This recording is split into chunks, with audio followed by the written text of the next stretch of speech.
Hello, everyone. Welcome back to the Brother Sister Show, a family owned and operated podcast where two siblings keep in touch by talking about movies. This week, we're talking about Livia's pick, Possessor. But before we get into that, let's talk about what else we watched this week. What's new? Not much, honestly. The only thing I really want to talk about is WandaVision. Okay. Last episode. Okay. I have a bone to pick with people that say that though. That it's or people are like, it's over explaining. Oh, I don't think that's a note that I saw where people were like, well, it was just so over explaining. Well, first of all, that is an episode that's good for dummies like me that don't know anything. I'm not even dummies, but I just don't know anything about what's happening. So yeah. I really liked it. I do think I have an issue with the whole like using that the device that they're using in her trauma to like tell the story. That's a little weird. But I mean, this is a fictional character, so like at the end of the day, who gives a shit? But yeah, I liked it a lot. I thought it set up a lot of a really good. It's not a finale yet, right? Or is it? No, well, there's one more. There's supposed to be 9, but there's a rumor that there might be like a secret 10th because overall there's supposed to be like 6 hours of content and they haven't like reached that. I don't know. There might be a 10th. I will say that I was very surprised that there was an end credit scene or an after credit scene. Did you see it? Oh yeah, I saw it. The last 2 episodes have had them. Oh really? You didn't see the other one? No, what was the other one? It was Monica. Who's Monica? Rambeau. Okay. Blue eyes. Mm-hmm. Went to go investigate Agnes's house, and she like opened up the basement doors like from the outside. You know, those like, and she saw like the vines, and then Evan Peters was like, "Snooper's gonna snoop," and then it cut.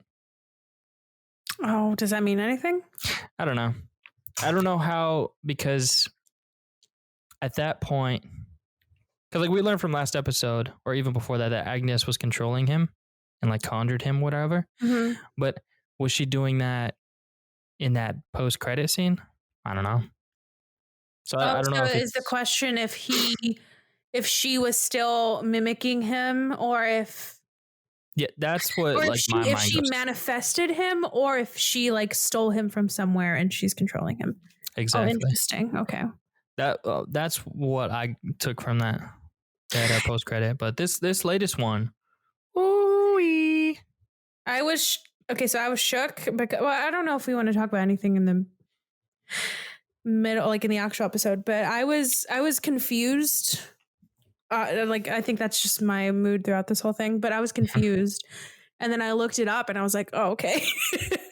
Sebastian and I were like, what the fuck is that? Because I don't even think Sebastian knew. I didn't know. But the possibilities, part of me wanted to still had, not the inkling, what is the word? Like I still kind of wanted to look up what stuff meant. But then I kind of like, I don't know. I'm assuming a lot of people are watching it with this kind of perspective, but having the perspective of somebody that doesn't know anything that's going on. Right. I think it's made me like the show a lot more than, I guess, an average Marvel viewer. So I looked it up and I looked up some stuff and I've seen some TikToks, but for the most part, I'm just waiting to see what happens. Yeah. And I think that's why I mean, I like the episodes, but the part that I don't like is I felt at the end of this episode, I felt the same way for the same. Oh my gosh.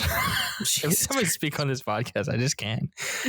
I felt the same way for the past like 5 episodes where I'm like, oh, the next one's going to be like so much better. And I just like keep on waiting to get. I liked it too. It just left me wanting more. So.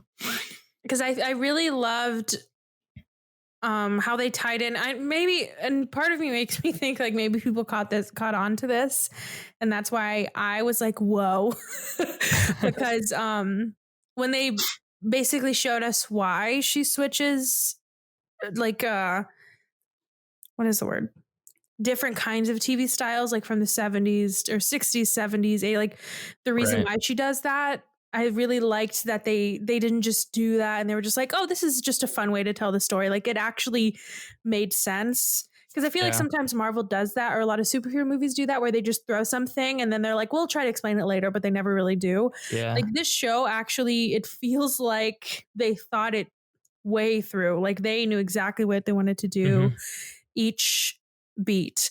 The one thing that was funny was just the I don't even so sometimes I avoid watch or going on Twitter for spoilers because I don't watch it typically until like Friday night. But I also avoid annoying people on Twitter. It just feels like there's so many annoying fights going on about WandaVision, and I don't get it. Like the big one was about that line. Do you know what I'm talking about? Where it's like she sees his body and is like, I can't feel you anymore or something like that. Oh no. Oh. The one that I'm talking about was when it's a flashback of her and Vision and she's watching, I think this is like the Modern Family era, where when they first meet and they're at the Avengers like compound and he sits down with her and this is right after her brother dies. And he says, what is not grief if not love persevering? And I really like, as soon as he said that, I was like, oh, that's a really good line. And it's an Instagram caption, bro. Yeah, I was like, oh, that's a really good quote. And and then I got on Twitter and it was just the most annoying discourse about it, where specifically this one girl that was an aspiring writer tweeted about it, and she was like, and at that moment, I'm paraphrasing, but at that moment, screenwriters everywhere just like threw their laptops on the floor, because when a line is good and you hear it and you're a writer, then you're like, fuck, like, because it's so simple and you feel like you could have come up with it. It's just angering. Right. But then people were like quoting that and trying to like slam dunk on her, being like, oh, this is like not a cool line. Like it was just so annoying. Like why it just brings up this whole thing. And I'm guilty of it sometimes too, where I kind of criticize too much and I should just let people enjoy things. But yeah, like she's just let her tweet something without people being like, well, if you were a real writer. And like that was the thing too, is that all these TV writers were like you know, talking shit about her, making fun of her. And she was she wasn't even a TV writer, but she was an aspiring TV writer. Like she wants to be one. And people are just like shitting all over her. And it's not a bad line. And people are just being like, oh, you need to watch more movies or you need to watch more TV shows. If I'm ever that person, please slap me, because that's so annoying. I hate when people say that. Just especially something that is like that. I don't think you can argue that is a good line. Maybe it's not the best line I've ever heard, but it's a good dialogue. Like, especially for the character. I mean, yeah, and it's true. It's also like, especially during a time where so many people are grieving so many things. I think that's why it resonates with a lot of people. If this came out last year at the same time, then maybe nobody would have cared, you know? But yeah, I don't know. It's just so annoying. Let's make that our Instagram caption for this post. That'll be so funny with whatever picture I put from this movie. It just won't fit whatsoever. Not at all. The mask. We'll see, maybe I'll do that. I was thinking of just like a gnarly one, like when his like the shot of his teeth. Or the eye. Why not? Yikes. I mean, go for it. Full send. We'll see. It might be funny.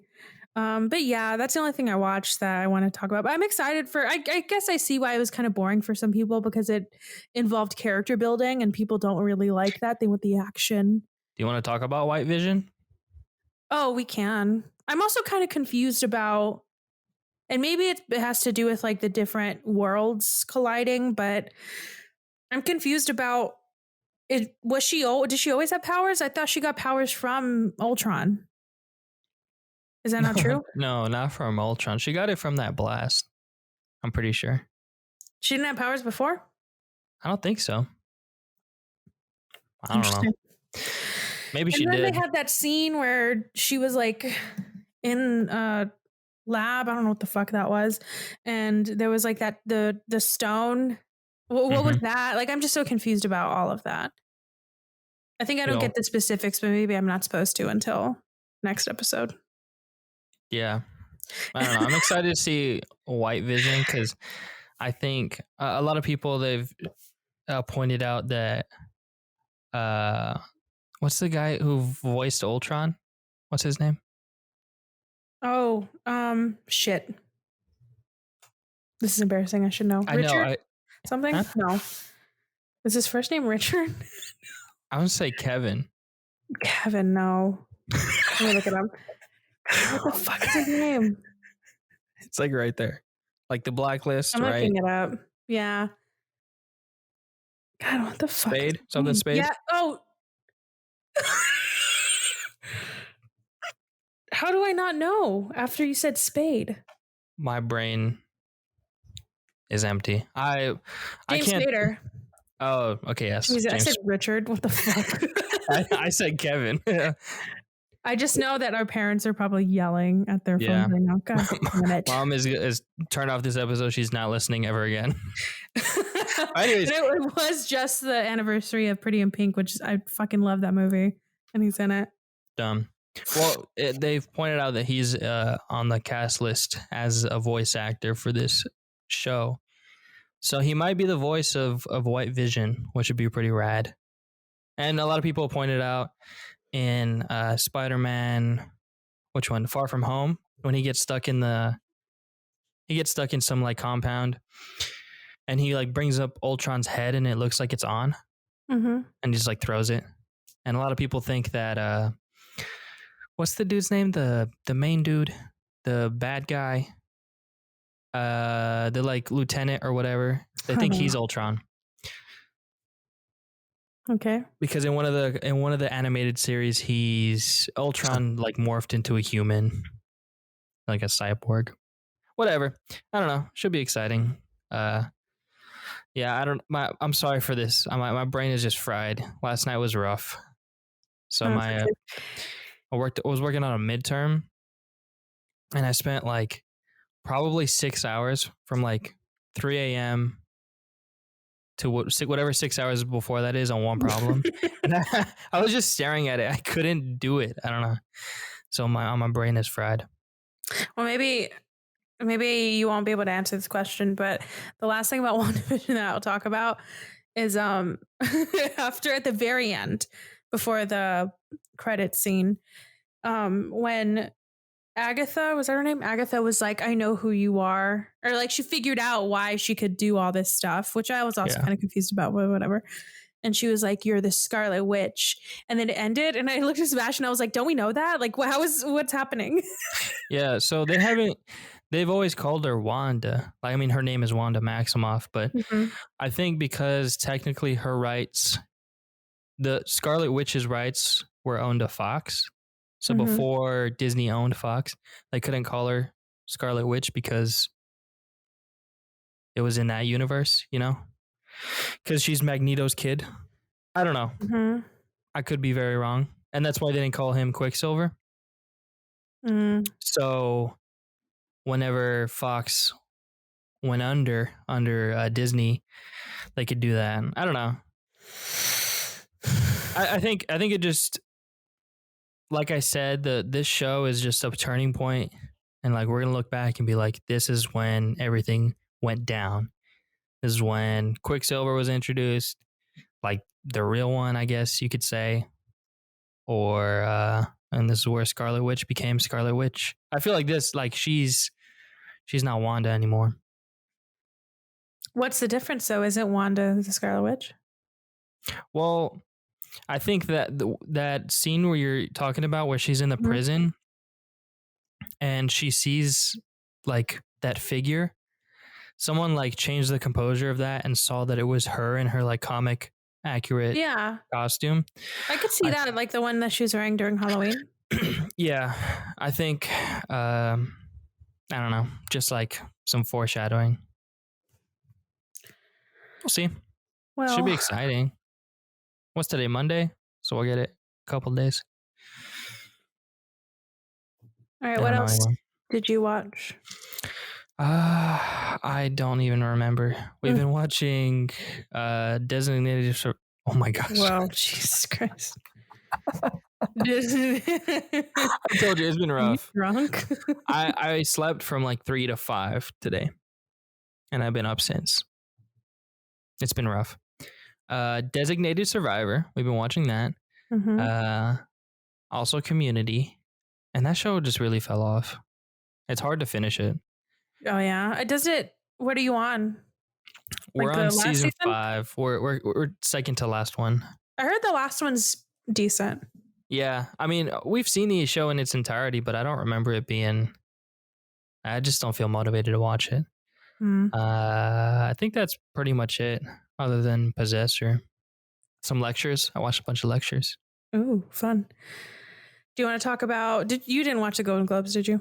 No, Do you I know didn't. anything about them? I saw Nomadland won, Mm-hmm. and the director, first woman POC director, right,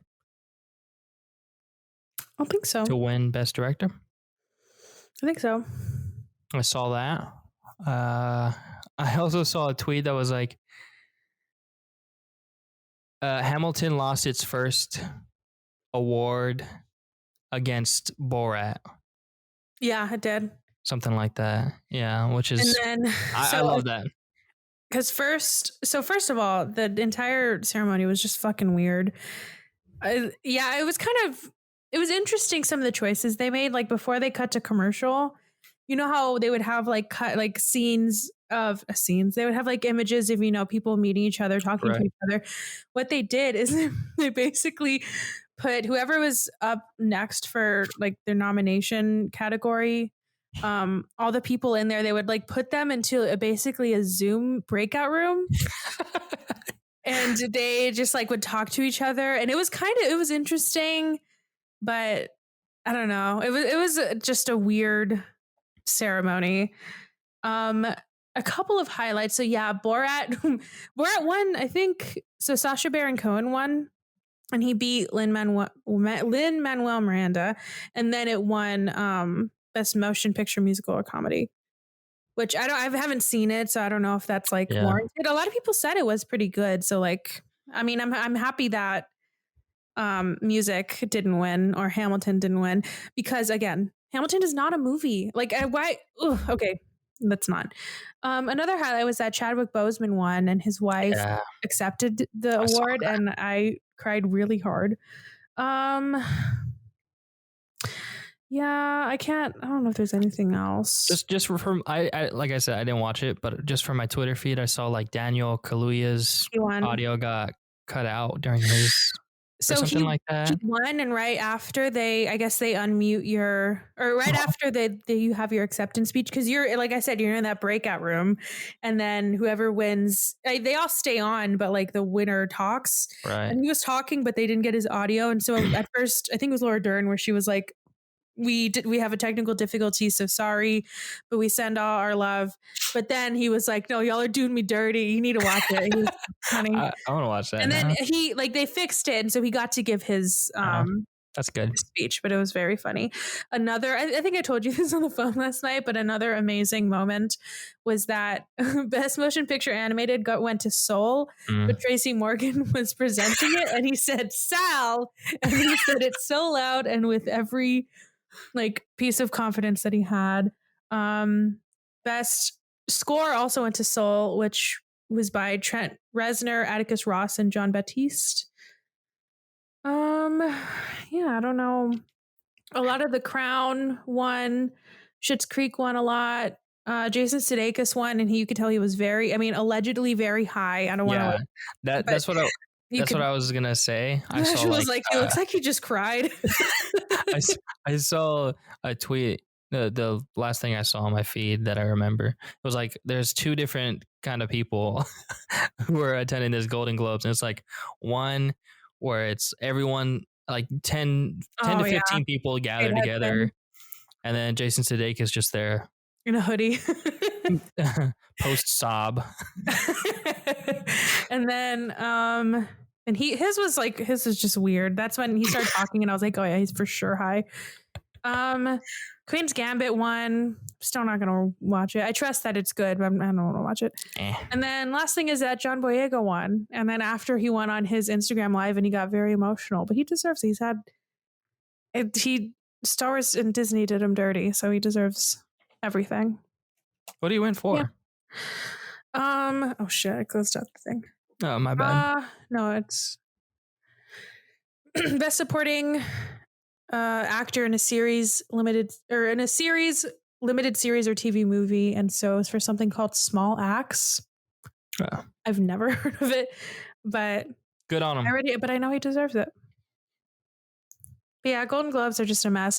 It makes me not really that excited for the Oscars. Hopefully it's maybe it'll be as funny and as awkward as the Golden Globes were. And then they had those like just those awkward moments where, like, I think it was right before it started, they found out, I don't know if people just knew this, at least I found out that in the Hollywood Foreign HFPA, so Hollywood Foreign Press Association, who votes for these, that out of however many journalists they have, I don't know how many, they had no Black journalists in the HFPA. And it's not surprising when you hear that, especially who's nominated and who's always nominated. It's just always white people. And so they had this like weird, the monologue addressed it, and it was like a weird way of addressing it, but they were like, we are committed to diversity. And it just feels so stupid to hear that. And you're like, yeah, but you had all this time to do that. Yeah. You're sorry you're caught thing. You're at the Golden Globes. Yeah, it's happening right now, and that's already happening. That's weird. Yeah, and I don't know. It's just a really corrupt association, and a lot of people are saying like, I don't know if it can come back from this, but we'll see. But I don't even think people respect them anyways. It's just a fun thing to watch, but yeah. I don't see a movie or an actor that's like Golden Globe award winning and think anything of it, really. That's not going on anyone's resume. Not really. It's always like Emmy award winning or Academy award winning. Like nobody gives a shit about That's true. But yeah, so it was just a shit show. Honestly, scarier than Possessor. Yeah, Possessor is let's get into it. I'm excited. All right, let's hit the break and then we'll be right back.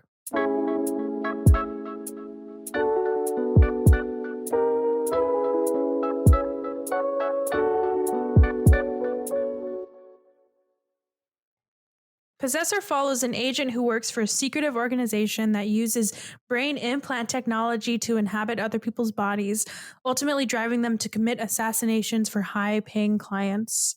Directed and written by Brandon Cronenberg, starring Andrea Riseborough, Christopher Abbott, and Jennifer Jason Leigh. As for the estimated budget, we don't have that kind of information. What we do have is what it made opening weekend, which is about $253,000. US it grossed about $753,000, and worldwide about $907,000. Not bad. Critics gave it a 6.5 out of 10 on IMDb, a 93% on Rotten Tomatoes, and a 72% on Metacritic. I will say, so those numbers aren't great, but I don't think I put this in the fun facts, but to give a little bit of context as to what happened when it was released, if you guys can put your brains back to a year ago, this movie was released during Sundance of 2020, and it got a lot of buzz and a lot of people were talking about it. It was supposed to be a kind of a big movie of the year, and then COVID happened, and so the distribution kind of just like went nowhere, and so that's why the number is so low, because I think it came out when theaters were still open but nobody wanted to go, kind of thing. That sucks. So the numbers aren't like terrible for what happened. I think it was a very limited release, but just to give some context. Yeah. All right. So let's just jump right into it. So we start with, at least for me, is the best indicator of the fact that you're watching an independent film, is just a shitload of title cards, one after the other. There's so many. There was one movie, I wish I remembered, but it was like comical how many fucking title cards. It was never ending. And that's how you know, especially when you go to a film festival, they don't fucking stop. Gotta show how many people helped pay for it, you know? I mean, it's I think it's just really funny, and it's just something that I'm like, I guess I'm kind of what is the word? I'm kind of blind to it. Like I kind of, especially for the movies I pick, I just sit through it. And then we just like start with a close up of a head. And then a super close up image of a needle being put into the scalp of the head that we're looking at.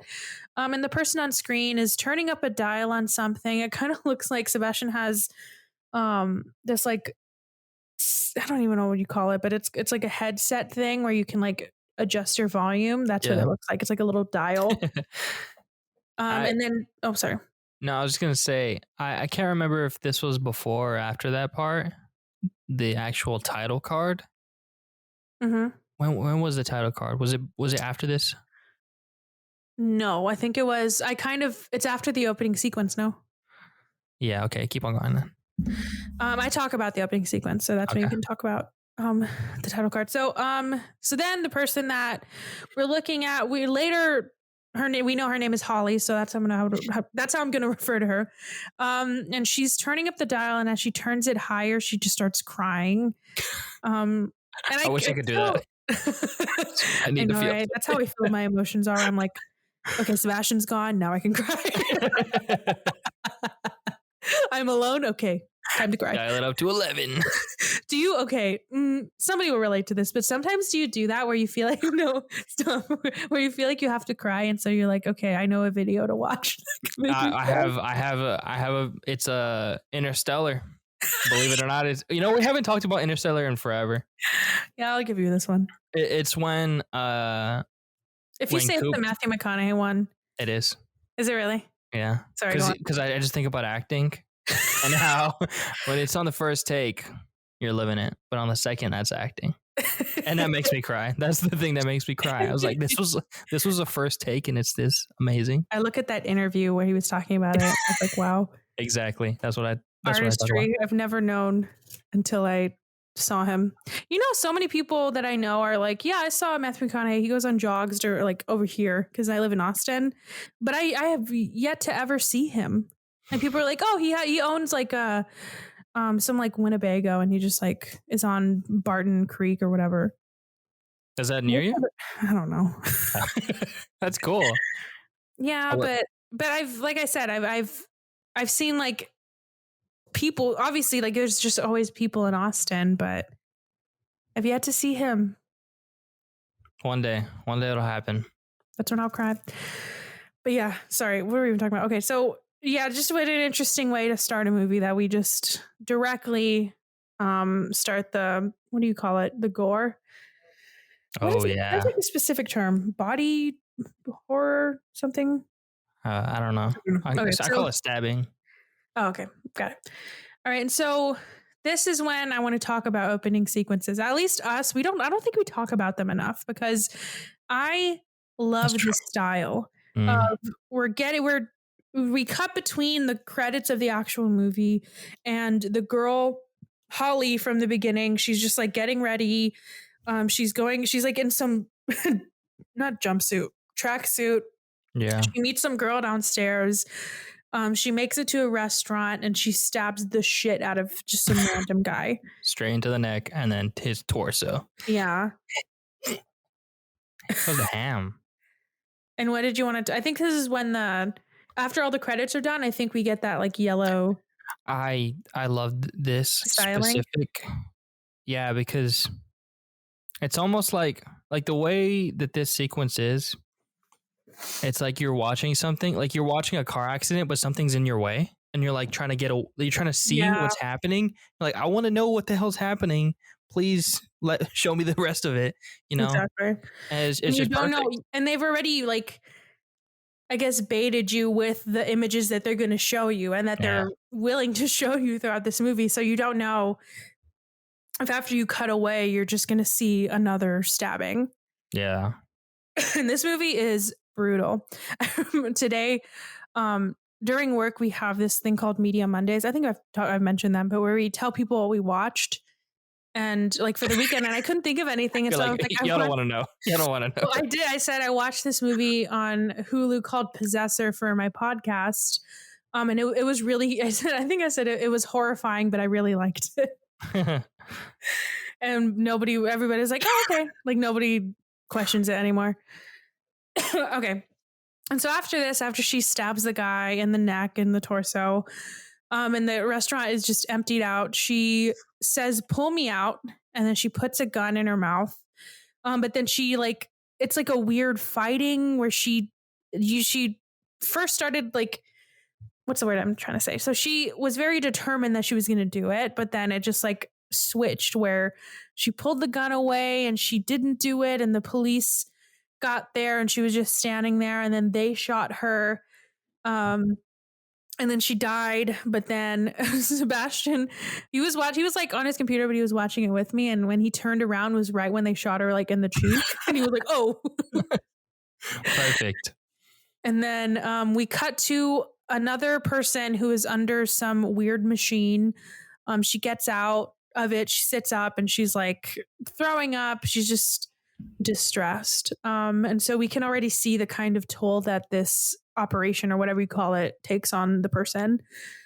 And we also have this very interesting scene, which is, I mean, I don't know if you could tell this from the beginning, but after my research of what the fuck happened in this movie, it's a very pivotal scene. And it kind of just shows you what happens at the end. So there's this debriefing that I call the girl that went under, I call her Voss. She has a first name. I don't know what it's called, but I call her Voss. Or something. Tasia. Yeah. Whatever, Voss. We're going to call her Voss. And then her boss's name, which is the best name in cinema history, is Girder. I hate that. Best name. It's funny because she's the mom in Atypical, and I just can't get that out of my brain every time I see her in anything. I'm not a fan of her acting style, but she's okay in this movie. I'm trying to be nice, but yeah, I'm not a huge fan. So she has to, this debriefing is what I'll call it, is where she has to go through this box of just random shit, and she has to say I think pick out the things that are hers. And so she picks out I think it was a pipe, and then she picks out a butterfly. And I think the pipe she says is her grandfather's. For the butterfly, she said that when she was a kid, she killed it and she like placed it in this box, which first of all, I was like, how did you kill it to where you didn't mess it up? Because it looks really nice. She suffocated it. Maybe. I don't know, but I like the framing in this sequence. Yeah. It reminded me a lot of the last movie we watched, but with yeah, I don't know. Yeah, better lighting because it wasn't in a house, you know. That's what it made me think of. Yep. And so for the butterfly, she said one thing to note is that she said that she killed it and she always felt guilty about it. She still feels guilty about it today. Mm-hmm. And then she passed her debriefing. And I guess that's when I said, the one thing I really like about this movie is that it shows it doesn't tell. So it doesn't tell us that being under this whatever it was can damage your mind.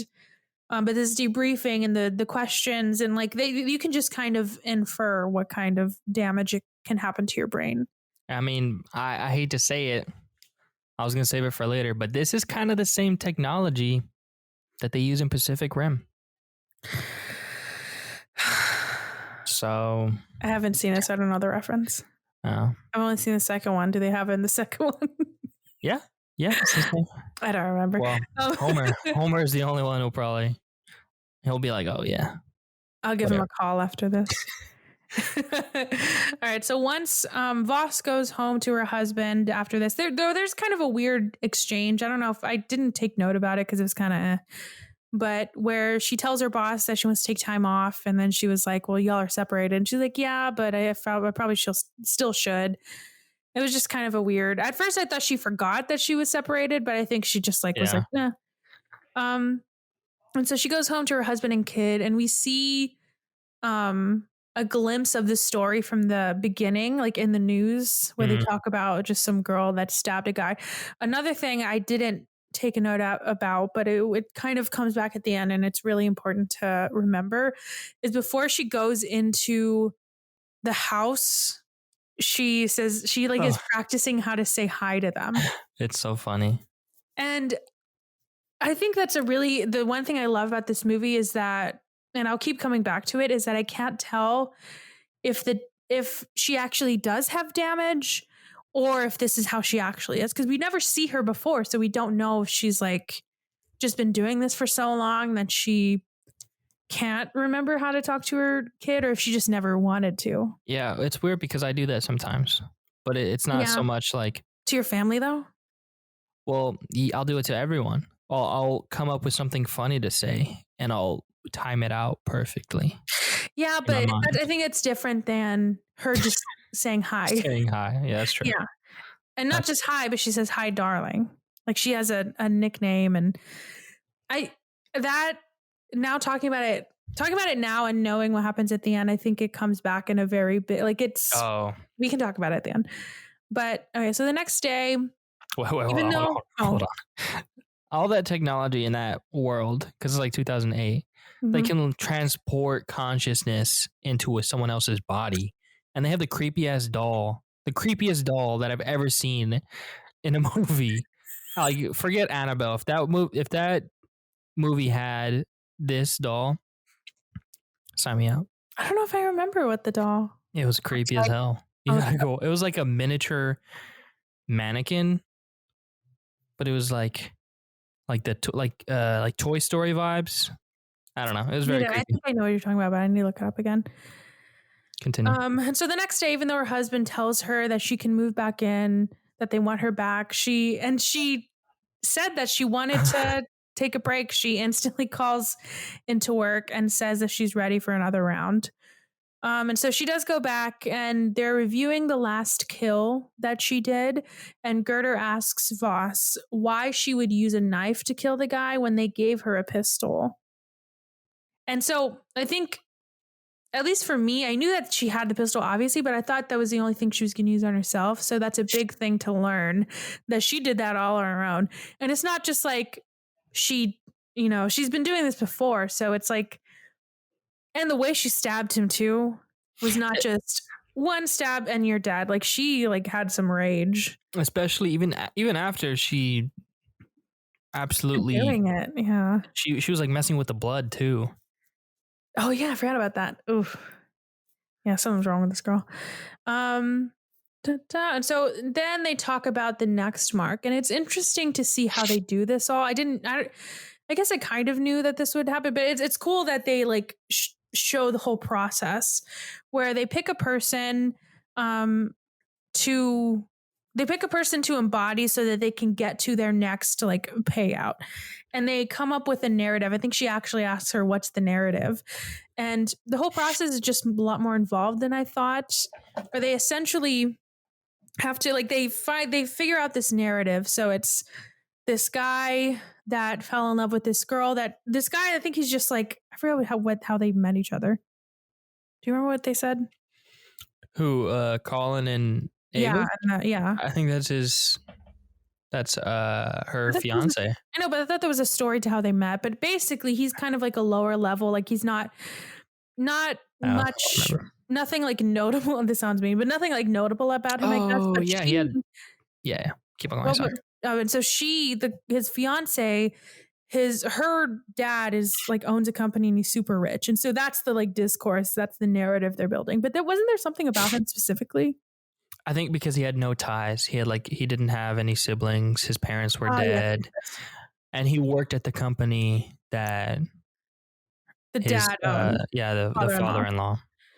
And so the reason, like their whole point, and it's interesting too, because they told us exactly what was going to happen, which I was kind of surprised about. Like I thought it was going to be one of those, like they reveal it later, but they told us that the whole point was to embody him, make it look like he went crazy because he felt emasculated by her. And then he killed the dad, killed her, and killed himself. Mm-hmm. And so the reason that would happen was so that this other guy, that I think a cousin or something, would get the company, but then essentially their company would have it. It was just a lot of money on the line. So yeah. The whole process. Oh, like I already said that. So they essentially spy on this person. They don't just like give her information. Like she's watching him and his girlfriend. And there's an interesting scene where she's literally watching them and she's listening to them talk to each other. And while she's doing that, she's just copying exactly what he's saying so she can copy his speech patterns. And it's very weird because it's exactly how she did it at the beginning before she saw her family. I, I thought. Oh, I thought you were gonna say that's exactly what I do when I see movies. I was about to hang up. So, sometimes if somebody has an accent, I do that sometimes. Oh yeah, because I just want to know if I can say it. But no, she's like, it's very strange. It's a good scene though. I like it a lot. Yeah, me too. And so after this, they start the process. It's very quick. I don't know. I thought it would be a lot longer leading up to it, but they like got him in a van. He's already unconscious. And so they while this is happening, while they're like, I guess, prepping him, they have to start with establishing him as going off the rails, like Gerder is telling her. She's like giving all these rules that she has to keep in mind. And I didn't write them all down, but they all sound very scary. Like the one misstep can just like cause you to have really bad brain damage. I think she tells her like you need to what did she say? Recalibrate every day, check in with me every day. If you stay in for 7 days or longer, then your brain will fucking melt. Like it was just like, she didn't say that, but it just sounded so scary. I also liked that they also prepped her because you're becoming someone else essentially.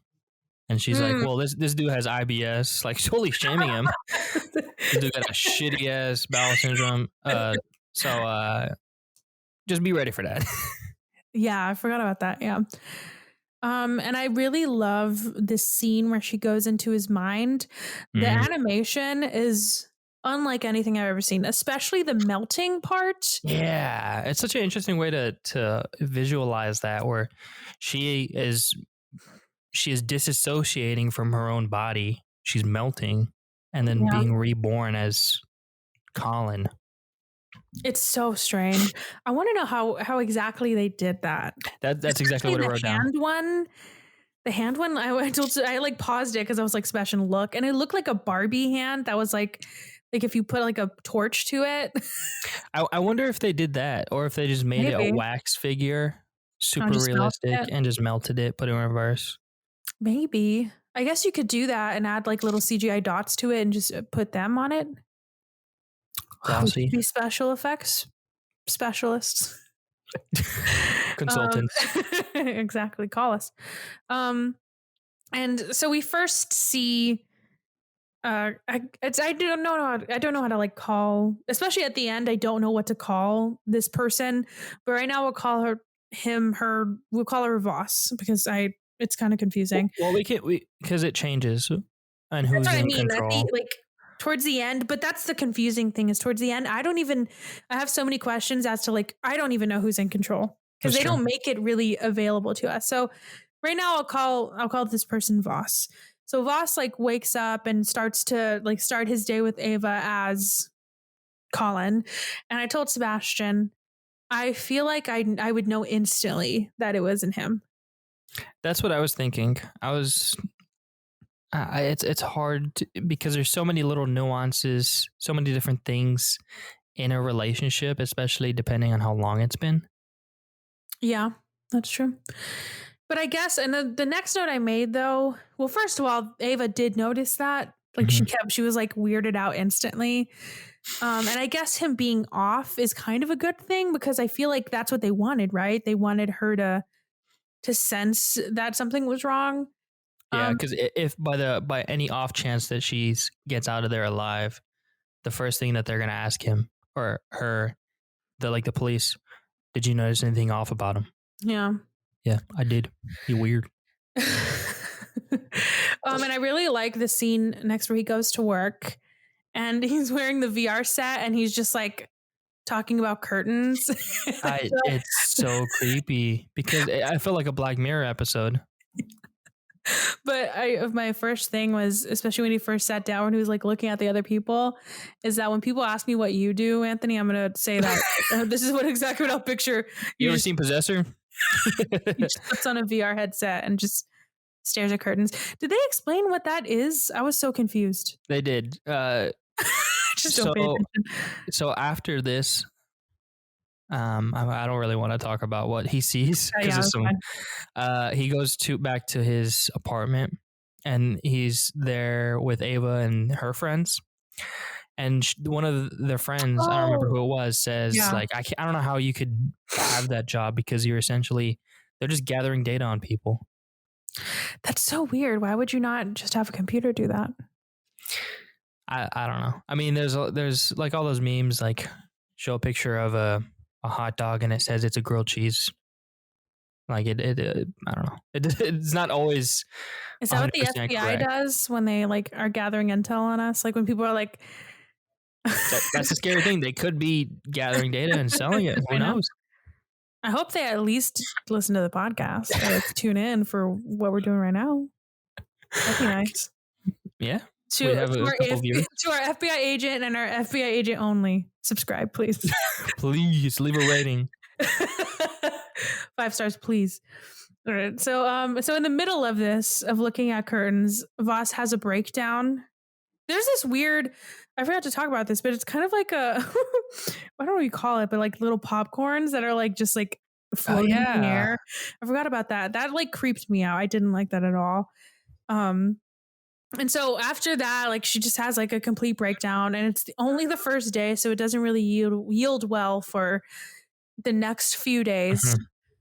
Mm-hmm. And so after this, he gets home and Voss is still kind of losing it. But what's strange is I think this is when it starts to where I don't know if she's playing into the narrative or if it's actually her being like, right. like looking at the picture and saying, "Who is that?" It's a picture of her. Of Colin. So that was interesting. And I don't know if, I mean, I'm going to choose to believe that's what they intended. And I'm not just like dumb, right. But I did like the questioning of that, where I was like, what is that? Is she playing around? Is that, like, is she playing into the narrative? Is that her? I don't know. But even so, like, she's essentially a spy. Why would she give up something like that? True. I don't know. And I love the details of this movie. Some specific details, like the way that the voices are stacked on each other when Voss is checking in with Girder. I loved that. That's cool. That was one of my favorite elements because it's so simple. I'm like, oh, that's like perfect. But I don't think, I mean, there's a lot of movies that we've seen that are like body switching, but like, I've never seen one like that. Yeah. I don't think Soul had anything to do like that. Sal. All right. And then so after this, we then see what Holly did in the beginning. So like the same process comes back. I was like, what does that note mean? So where the whole poking the needle in the brain, like we learn that that's what recalibrating is, because you get that little dial. She gets a little emotional. And I just wonder, and I don't think they explain this, why it always like elicits an emotional response. Like, is that when you're recalibrating, does the real person come out? And that's why, like, if you're turning the dial down, does the real Colin, does he come out and does he know what's happening? So he's like emotional. Yeah, I don't know. And also I don't think they clarify this, or maybe they do, but how aware are they during this? Are they just like in the back seat? Are they fully unconscious? Like, what is their experience? Like Get Out? Yeah. I don't know. Oh, yeah, exactly. When I recalibrate by watching Matthew McConaughey, I'm just playing. I don't know. It's a very interesting thought because, man, she does some wild stuff and has him. Yeah. All right. So now we're at the dinner party, which did I miss some stuff? Oh, no. Yeah, just like one of the weirdest sex scenes I've ever seen. And so now we're at the dinner party, which is where shit goes down. And this is when I realized that the dad is played by Sean Bean. And so we know that he's going to die. Because that man, doesn't he always die in everything? Or is that just like... No, yeah, that's the joke. Like Game of Thrones, one does not simply cast Sean Bean and make him Uh, live. yeah, so I instantly was like, oh yeah, this guy's gonna die. Because I thought how I thought it was gonna go down is something was gonna go wrong and he was gonna fight back or something, but we'll see what happens later. So her task for the night is to get in a fight with the dad. So he knows that Voss goes down to like some weird like pool room and then Gerder like tells her that's what's gonna happen. And it seems easy enough because the dad is a complete dick, especially to Yeah. Colin. Um and the first thing I thought when she said that is I tried to put myself in those shoes, like if I had to, cause a fight with somebody. And I said, is it dumb to know that I'd still be very nervous and feel super embarrassed to cause a scene, even though it would not be me, it would be somebody else's body. I'd still be so fucking nervous. I had a similar thought, but it's like I think it's so hard to put yourself out of that, like, because you've only ever been you. Mm-hmm. You haven't been someone else, so you can do anything. You can do legitimately anything. But Gerder said that Voss was one of her best. So, and we can. Okay, so what I say is the next scene is I think exactly when we start to see how good she is, because until this moment, she's just like fucking up the whole time. She's like passing out at work, saying little shit like in the window. Like she's just like in a window in the air. Like it just doesn't bode well. And I'm like, how is she the best one when she's like fucking up this much? But then she causes that fight and gets thrown out. And I was like, wow. I mean, yelling, "I'm a giant," genius. It must be so weird to be an actor and like have a role like this where you're gonna play this character that is being possessed by another character. I That know must be so weird. we barely even meet Colin. Like to play a character that we never meet. Like you're basically there's two people in that movie playing Voss. And it feels weird because I do feel like I didn't meet Colin. Like the acting is that good because it's so rigid and like you could tell that's not the real person in the body from the movie. It's very good. Very good stuff. Really good acting. So after getting thrown out, Voss comes back and doesn't shoot the dad like she's supposed to. She stabs him in the fucking mouth, and it's I don't even know, what did she stab him with? Was it like a thing for the fireplace? Yeah, it's a fire poker or whatever. She stabs him in the mouth and the eye. The scene where she like stabs him in the mouth and then moves it to where his teeth break. I was making so like Sebastian, I think he was playing a game and I was like, oh, like I'm just making so much noise. I had to hold my teeth. Okay? That happens sometimes in movies where I'll see stuff like that and I'm like, oh God. Like I can't. I'm gonna dream about that tonight. I'm gonna dream about my fucking teeth falling out of my head. Some part of me just feels that, like I feel my teeth feel all tingly, or not my teeth, but like my gums, And like when you poked out the eye, I was like, my eye started to hurt. My eye twitched. And then after this, she shoots the girlfriend, kills her, and then again can't shoot herself like in the fucking mouth like she's supposed to. And so she instead, I don't know why, grabs a shard of glass and then stabs Colin in the head, right where the plug thing is. I think that was that Colin? I think that was Colin. That's what I don't. I mean, that would make sense, but like, how would he know where that thing is? Well, if we're believing that it's some sort of like whoever's body this naturally is put in a sunken place, maybe he's watching everything. Maybe that makes sense. I don't know why she would do that, but also from Colin's perspective, even if he's like passed out essentially whenever Voss takes over, I wake up, right? I don't know where I'm at. All I feel is a pain on my head and you stab yourself in the head. I'm just saying. Like I see. How was he not gushing blood after that? I feel like there was like one drop. I mean, was that real then? I yes, because after this he goes to that lady's house and she says that he's bleeding. That didn't have to be his blood though. How else? That's true. I don't know. I was just like, I don't. So after this happens, Voss on the other end is starting to cough up blood. Very traumatic. And then I just It looked like a milkshake. I forgot about it was like, yeah, it was kind of weird colored blood. Yeah. I wonder what that was. I always wonder. It's probably tomato paste. That's what it looked like. God, I would feel so grossed out. Or especially, you know what I was watching the other day that I forgot to talk about, but I watched Knives Out, and that scene where she throws up on, I guess spoiler alert, when she throws up on Chris Evans' face, and it's chunky, and I was like, even though I know, I mean, I would, even though if I was the actor, I'd know that's not throw up. It's chicken noodle soup. Still would gross me out. I was trying to think too, who would I rather be in that scenario? Would I be the girl or would I be Chris Evans? You know, what would I rather is spitting it out, which is gross, is still gross, but having it spit on me, I feel like I wouldn't be able to get through a take. I'd be gagging the whole time. Well, that's why you're not an actor. Well, I need to talk to an actor. That's number one to-do list is talk to an actor that's thrown up on camera. I need to know. First of all, how? Second of all, yeah, like what? I mean, why? Aren't you? That's disgusting. And then getting paid for it.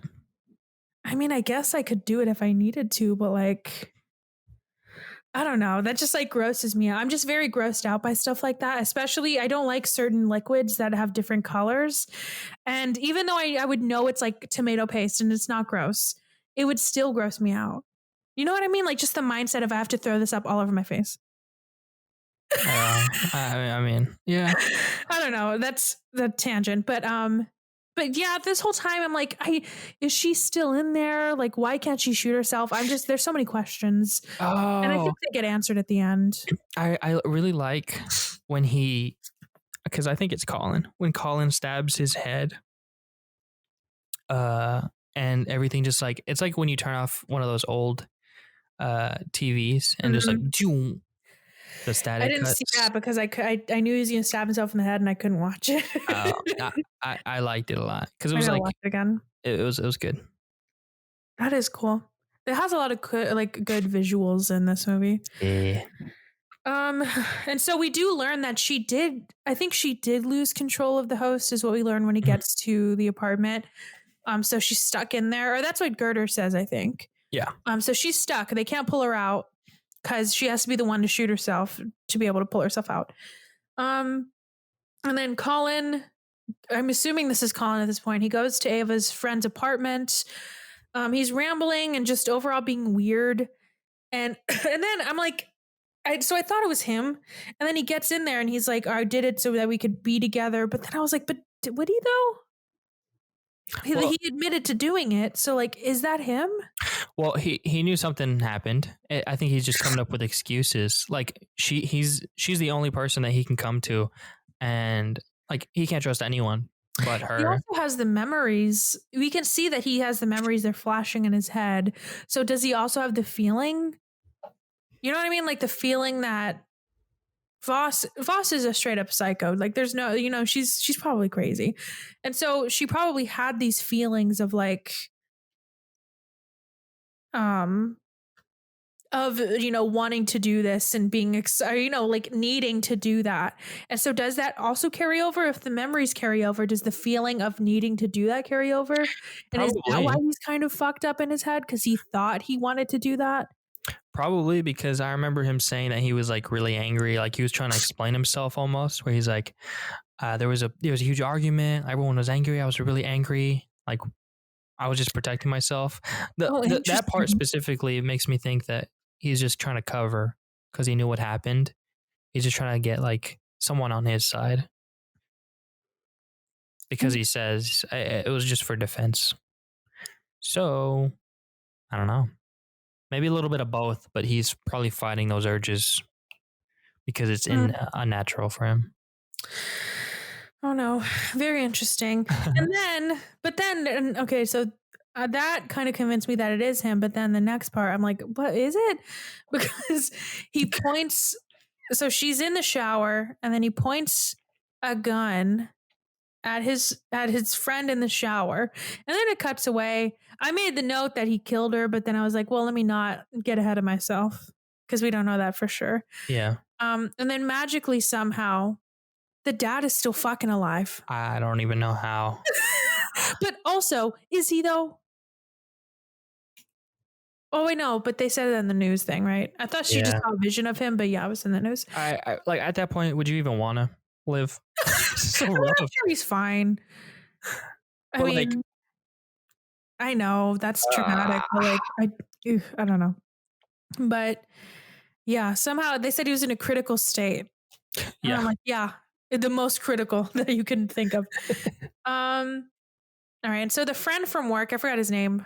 I think his name is Eddie. So he comes over and shoots Colin, and I'm like, what the fuck is going on?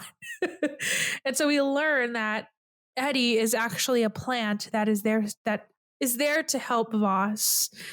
I think he said like, I'm your lifeline or something. Yeah. And so he helps her gain full control so that she can shoot herself. And I guess I can kind of tell. Another thing that I think is very not like Voss was when he came in and he was like rambling.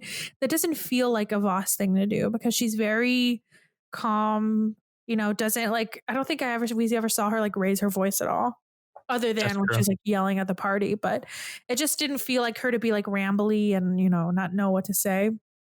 But then once Eddie does give her control, it does feel like her. All right. Can we pause real fast? Yes. My roommates. I gotta do something real fast. Okay.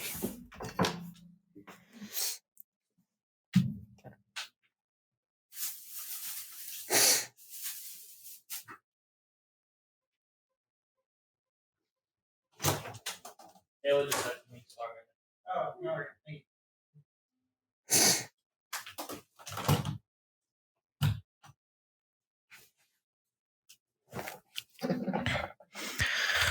Okay.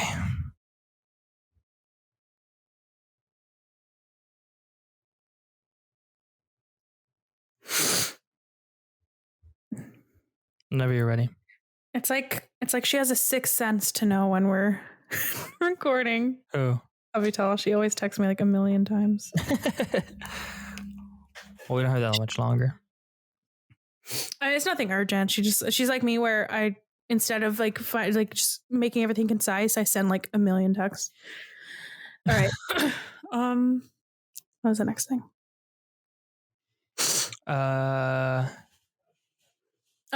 The rambling.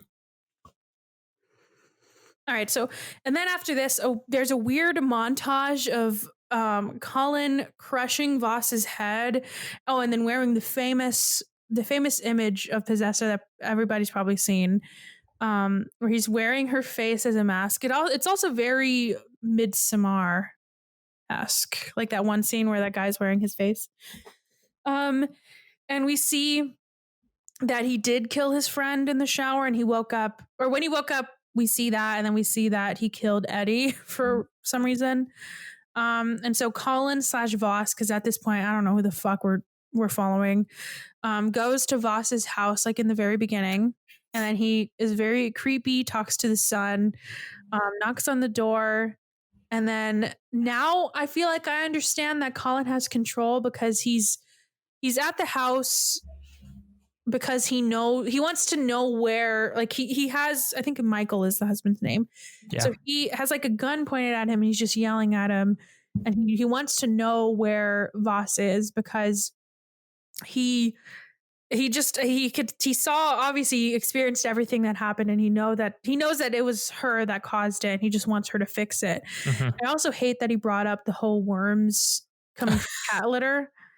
And I was like, as somebody that has anxiety, that's all I'm gonna think about now. But good news about that, which I don't know if anybody cares about. I did just get today, Ari, a new litter box. There's like these new ones. I don't know if you saw them on TikTok that are pellets instead of like litter. It's very cool. It's basically just like it's literally little like Tic Tacs. It's what it looks like. and nobody's gonna get it. What's happening? I don't know what's happening anymore. For people that I think I just want to give my unsolicited advice about this new litter system that I love. Oh, okay. You put like a pad underneath and the pee like goes to that pad, and then like any solids go like stay up at the top so that you can like easily scoop it out. And it's the whole like worms in the cat litter thing just made me think about it, because the cat litter can be very like the clay one, it can be very like gross, especially because it has powder. Sometimes litter can stick to the cat's like paws. Yeah, I don't know. For cat owners, like if you want a pellet system, highly, highly recommend. Because then instead of scooping up like every fucking day, you just have to change out the pad underneath every week, and then you have to change out the pellets every month. So very cost effective. Cool. And you don't have to worry about worms coming from your cat litter. So could you put Tic Tacs to make it smell better? Ooh, maybe. Ew, I just thought of a gross joke. I'm not gonna say it. All right, so so yeah, now I the reason I brought it up because my note was, now I'll be thinking about that every time I scoop this litter, that there's worms in it, but I won't think about that anymore. All right, so then Michael shoots Colin, and then Colin shoots Michael. But one thing to note about all of this happening is that Voss, there's like and I think this is before he shoots him, there's like a weird, like Colin is talking to Voss, and so we see a scene of them separate. And he's like, I'm gonna fucking do it. And she's like, okay.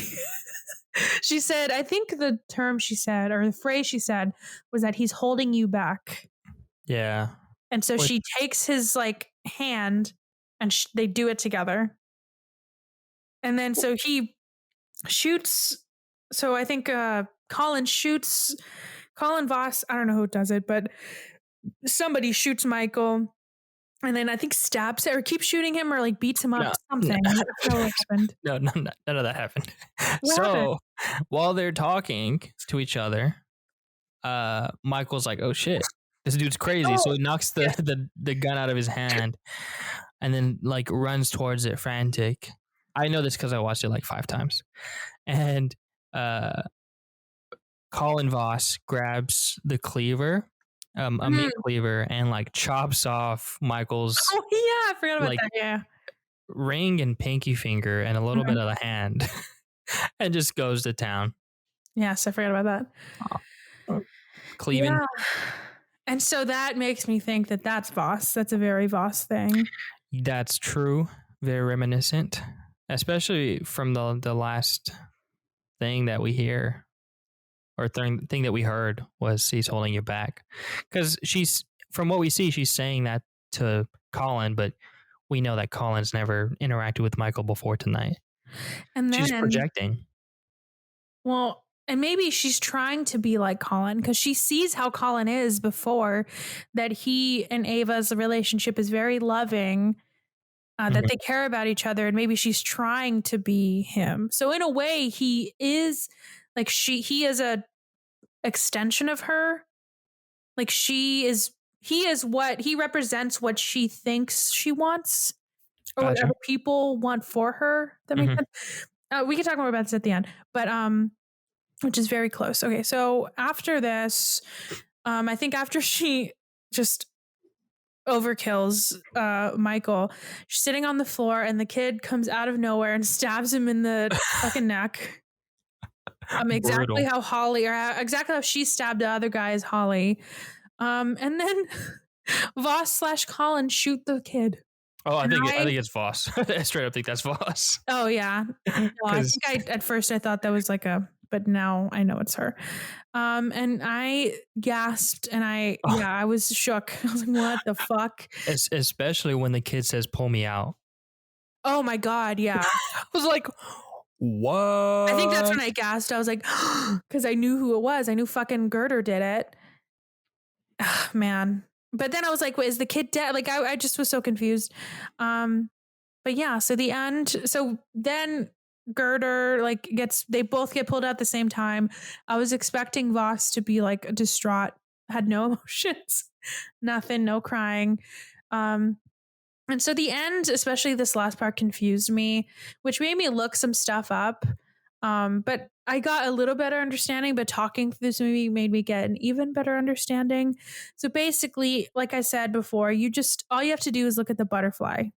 That I think just describes what this movie is. Because at the beginning, she says that when she killed the butterfly, she felt guilty about it. And even to this day, she did. But at the end, when she's doing the, what did I call it? Debriefing. Yeah. She talks about the pipe. She says it's her grandfather's. And then she says that the second thing is a butterfly and that she killed it. And that was it.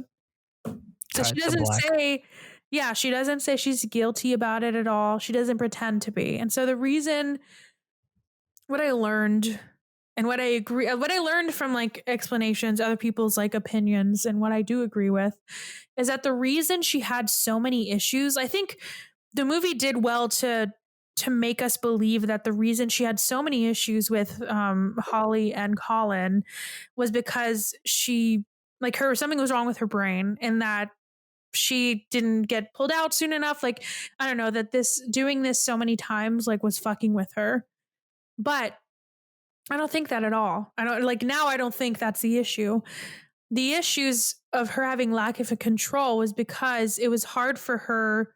It was because of her issues of identity, because she didn't know who she was. And so that's why I bring up the whole Colin thing, that the whole like life of being a like domestic and having a husband, having a kid, that's something that she always thought that she was supposed to do, but she never wanted.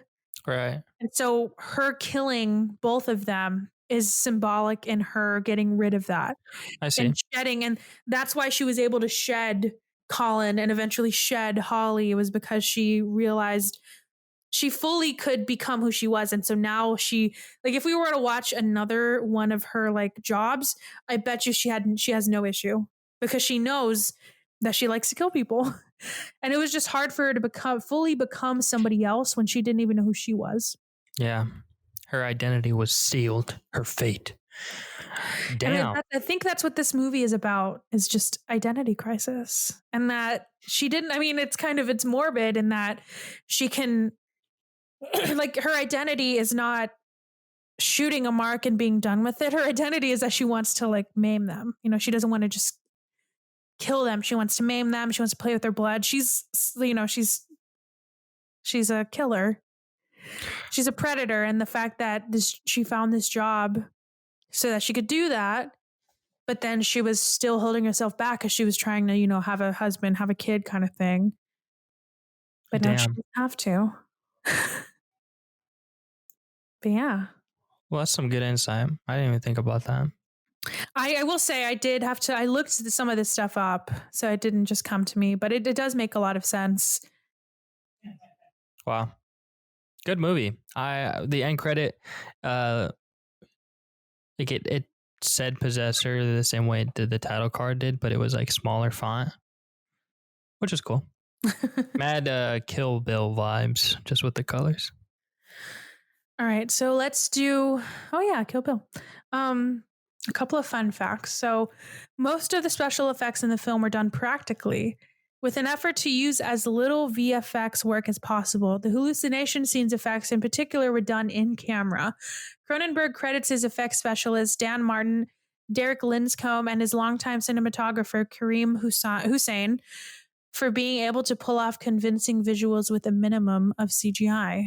And and we know how that was done because we broke it down earlier. So exactly, yes. Go back. Wax. Yep. Tomato paste. Mm-hmm. All right, so Brandon Cronenberg says he was inspired to make Possessor by two pieces of media.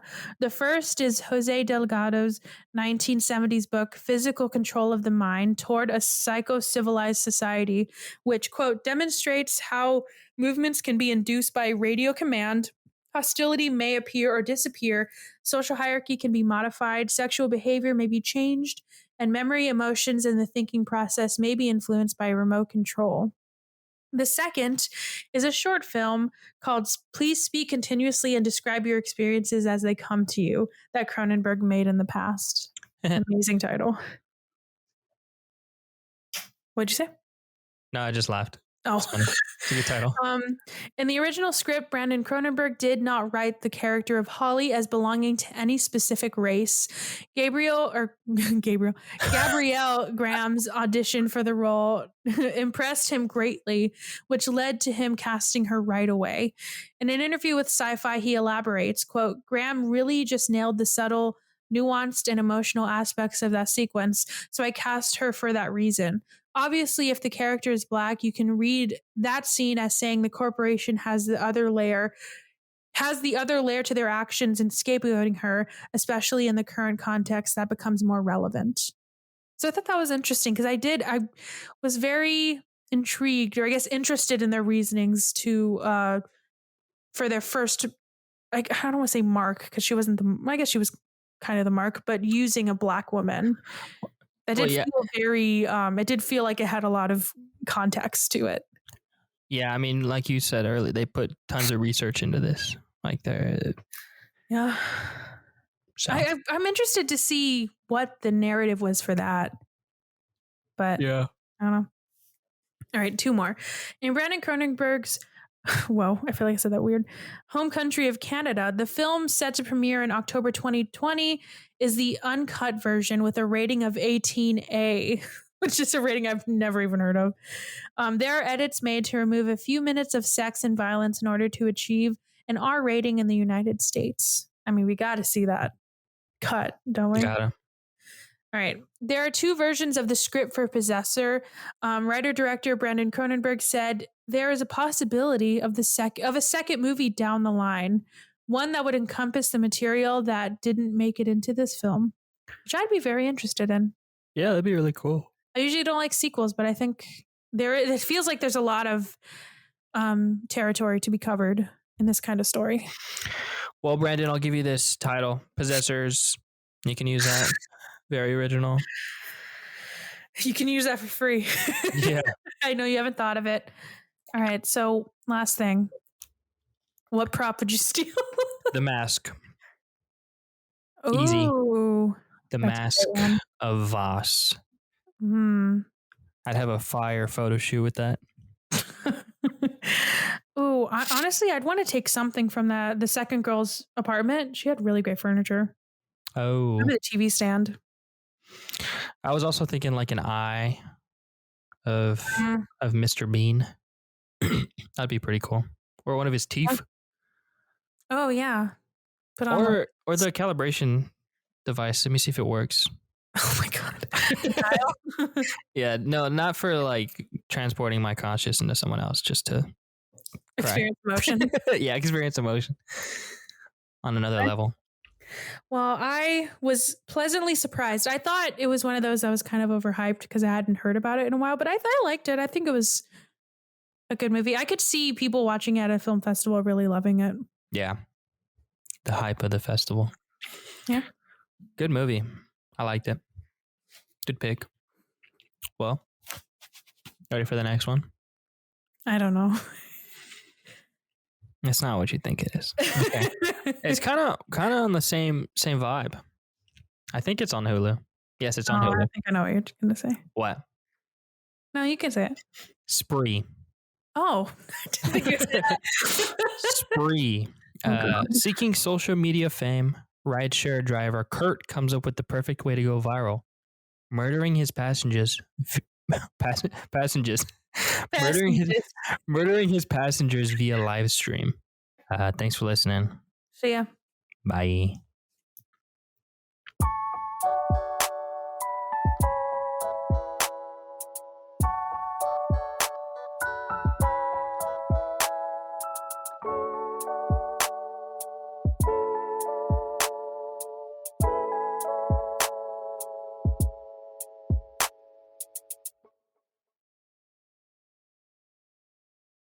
Is that the one with what's his face from Stranger Things? Yeah, Joe. Oh my God. Joe Keery.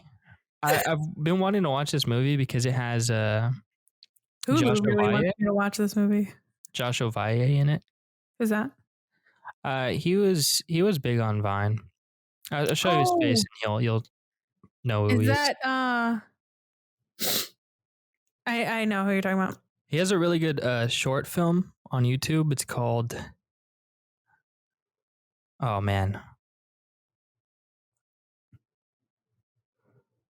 You got it. I believe in you.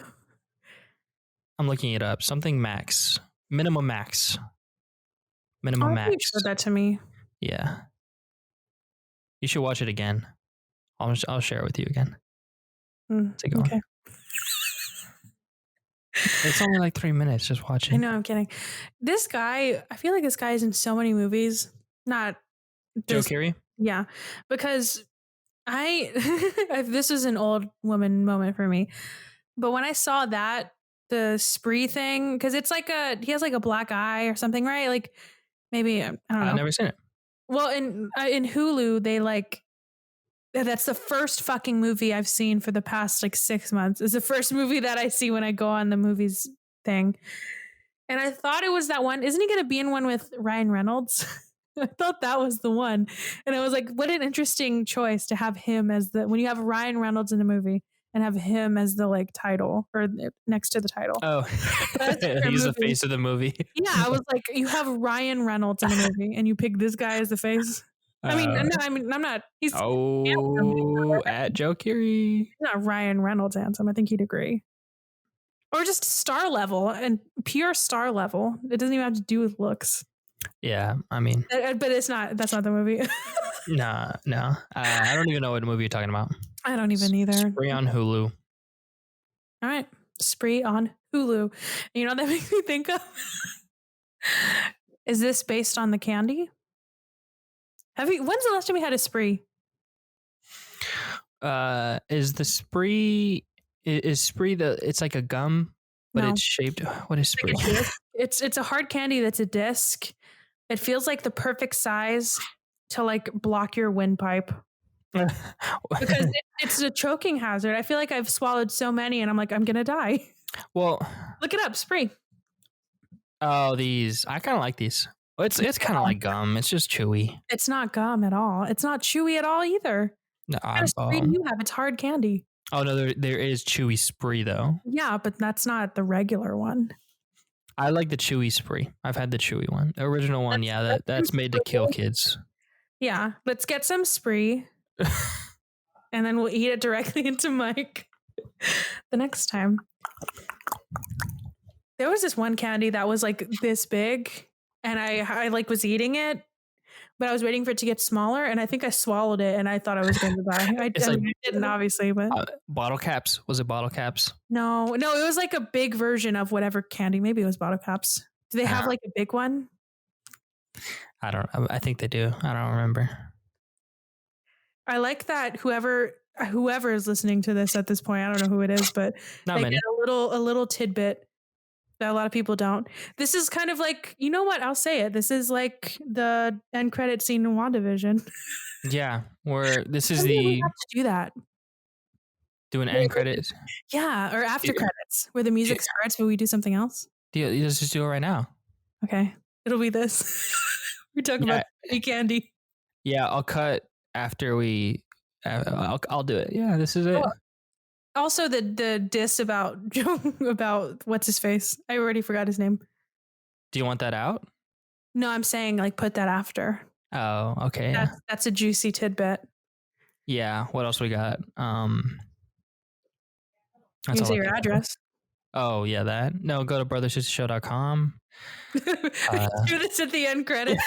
So one person will be like, oh, okay. Already been there, though. Wow. This is the one. This is honestly, let's end the episode like the after credit scene when we actually end the call, because I don't think people know that. Another tidbit. After we stop recording, we like talk for another 30 minutes. Yeah, I was just thinking about stuff I was going to tell you about, but I already forgot it. That's funny. Well, we're both having spaghetti for tonight. Oh, how you the way Kayla does it was way different from what our mom did. Oh, I'm doing exactly what mom does it. Where you make like the paste, the sauce. You make the sauce. You make the tomato sauce, right? But then you make the meat on the side. I'm not a psycho. Wait, what? Oh, okay. Well, okay. I'm not talking about like making the sauce. I'm just like warming up the tomato sauce. in a pan, Yeah, in a well, pot. we're having meatballs. Oh, okay. We're not doing meat. I know some people like to like cook their meatballs or like heat up their meatballs in the sauce, but I like to control how much sauce is in my spaghetti, and I I can't do see. that. I don't like a lot of sauce. Well, without meatballs, like mom used to pour the sauce into a pot to warm it up like that, right? Yeah, I do that. And then make the meat separately and have it completely separate. Kayla What marries the meat am I two. making? Just ground. I don't do that. Oh my gosh. Well, If I have, I'm saying what my mom did. no, she didn't. Did Yes, she? she did. Oh, Yes. okay. So, Sorry. I knew oh my something. gosh. Go on. I'm sorry. Losing my damn mind. All I Okay, was gonna say is that Kayla does. Yeah. She puts the meat in the sauce. Wait, mom doesn't Oh my do gosh. that? No. That's I know. crazy. The reason she didn't is because I didn't like the sauce and Homer didn't like the sauce. And you just put meat? Yeah. Well, That's crazy. even before that, just no meat, just pasta and Parmesan cheese. I knew that, but that's psychotic, Anthony. I don't know. You still do that? No, In no. front of people? Okay. Never in front of people. You like when you're eating it, you're crying? Do what sauce? I also don't like a lot of sauce. So Yeah, I just feel like I'm eating ketchup. yeah, I don't know. But ketchup is really sweet. Like way sweeter than just regular spaghetti sauce. I'm excited for this after credit scene. Oh man. I mean, like, why not? You know? I think might as that's well. probably, yeah. I Be can't. hilarious. The fact that I totally forgot they used to eat spaghetti like that. You just put fucking noodles and Parmesan. Yeah, I mean, That's the weirdest thing. You and Homer are fucking weirdos. yeah. I mean, I'm weird too, so that's why I can call you weird. I mean, I just didn't like the tomato sauce. There was a while where I didn't wear jeans because I just didn't like them. What would you wear? I would wear just like I wouldn't wear pants, or I'd I wear like cargo. love jeans, but I think that's my opinion. Your opinion is the popular one. Not liking jeans. Yeah, I love jeans, and a lot of people think I'm weird. Like I wear jeans, like even now that I don't have to go to work, and people are like, "Oh, I love working in my PJs." I'm like, "No, I get dressed every day. I would rather wear jeans than lounge in leggings or sweats. Well, I no, lounge in jeans." no. The weird thing is like okay, that's weird. Like no one does that. That's Yeah, weird. I know that's weird. But the weird thing as a kid was like I hated jeans and I wouldn't wear them even when we could go out. I wouldn't wear them at all. I just hated jeans. I don't know. There was like something about it where I was just like, why would I wear jeans? It just seems so weird. I would just wear like either slacks or like the cargo shorts that have been extended into pants, you know? I don't know. There's a story I want to tell, but I need to ask somebody if I can tell it. Okay. But I want to tell it so bad. It wasn't. I don't know. Maybe I can tell you, and then you can ask Homer if we can tell it. Okay. Well, let's cut this. Let's cut it. This is the end. The white vision of this episode has been released out there. The spaghetti, the jeans. We're like two ends of the gene spectrum. I forget the spree. The spree, Joe Keery. All right.